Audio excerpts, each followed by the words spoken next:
Hello, my name's Craig Barton, and welcome to the Maths Diagnostic Question of the Week number 18. Each week I take a particular question that has been answered on the Diagnostic Questions website, and we analyse it both in terms of the answers that students have given, but more specifically the explanations that they've given for those answers as a means to identifying common misconceptions that students have. Now this week I've picked an absolute classic of a topic, and it is a classic because it is a minefield of misconceptions.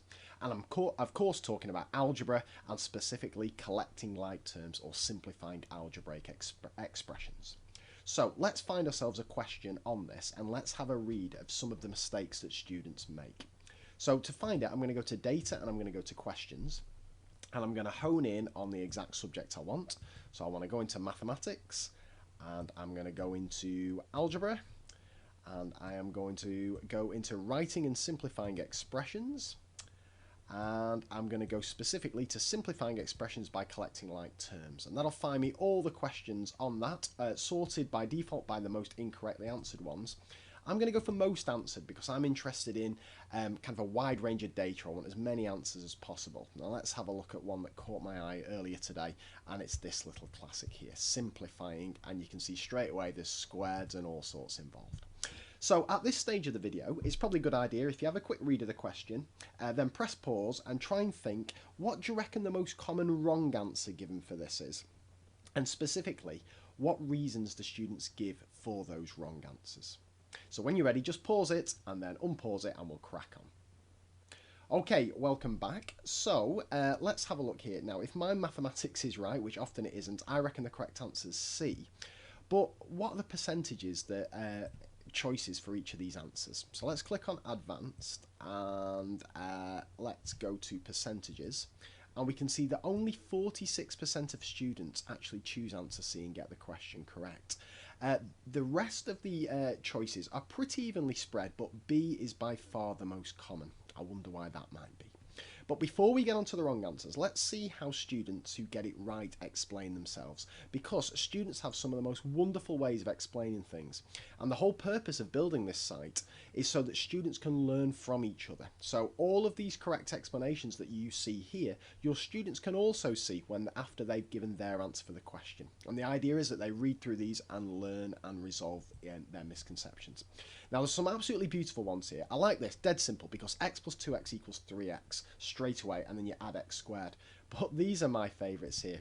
What about this one here? I think this is because you shouldn't add the square numbers, you should just leave them. And then more specifically, because you have an x squared, it's totally different number to 2x, so you just leave it to one side. Absolutely beautifully explained. And you can imagine if you're a student who's got a misconception in algebra, reading some of those explanations will surely do you absolutely no harm at all, and may even resolve that misconception for you. Now, let's go in with A. Why are students going for 5x plus y squared? They're clearly leaving the y squared on its own, but where's the 5x coming from? We can probably have a guess. We can probably imagine it's something to do with the x squared and muddling that up maybe with the 2x, but why bother guessing when we can read actual students' explanations? So let's have a look. Why have they gone for A? And again, once again, students say it really, really clearly. Look at that. X squared equals 2x. It couldn't be clearer than that what that student's misconception is.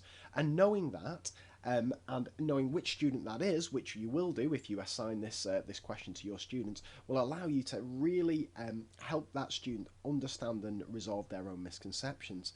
Again, look at that. X squared plus x is 3x. Straight in there. All too common, this. I get this from students. I get this from year 11s all the time. Again, x squared plus x plus 2x equals 5x. So students giving that answer seem to have that misconception that x squared and 2x are exactly the same thing. How are you going to resolve that misconception?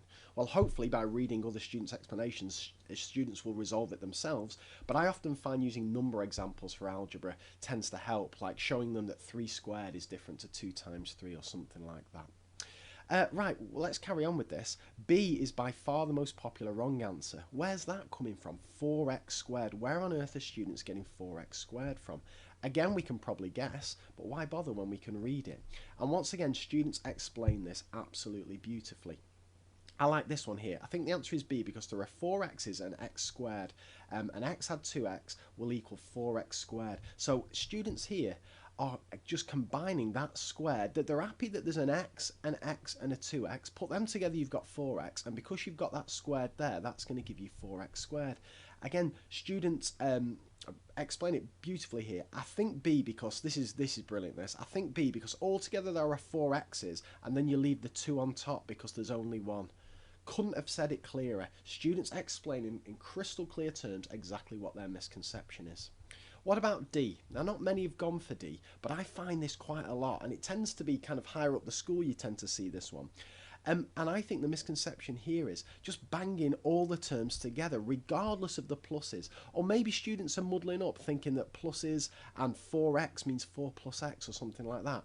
Again, let's have a read of what students are actually saying. There's not many who've explained themselves for D, but those that have explained it really well. Look at that. I think the answer, because x squared plus x plus 2x equals 5x, and then you put the y on there, so you end up with 4x lots of y squared. Again, very clearly, and students who have also gone for that, I've just said that it's a guess, and I don't mind that. I'd rather students tell me that it's a guess, so at least I'll be able to then help them hopefully resolve their misconception. So loads and loads and loads of misconceptions can happen with algebra, and hopefully this website can serve two purposes. Firstly, it will allow your students who answer this question to benefit from reading explanations from other students from all around the world. And secondly, and maybe more importantly from a teacher perspective, it will allow you to have an understanding of your students' specific misconceptions if you set this as part of a quiz to your students, or before you go in and teach a lesson on simplifying algebraic expressions or any other topic, if you have a look at some of the questions that have been answered on it by other students from all around the world, you'll already have a bit of a head start in terms of what misconceptions students have in that topic. Hope you found that useful.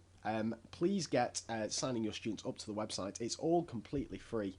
And if you want any help or guidance about writing questions, setting quizzes, there's thousands on there now already. If you just go to the About menu and you go to How To Videos, you'll find that I've put a page together which helps teachers and students figure out all the things that they could possibly need to on the website. And it's all completely free to set quizzes, get data back, and all that kind of thing. And I will see you next week with a fresh question of the week. Take care, and bye for now.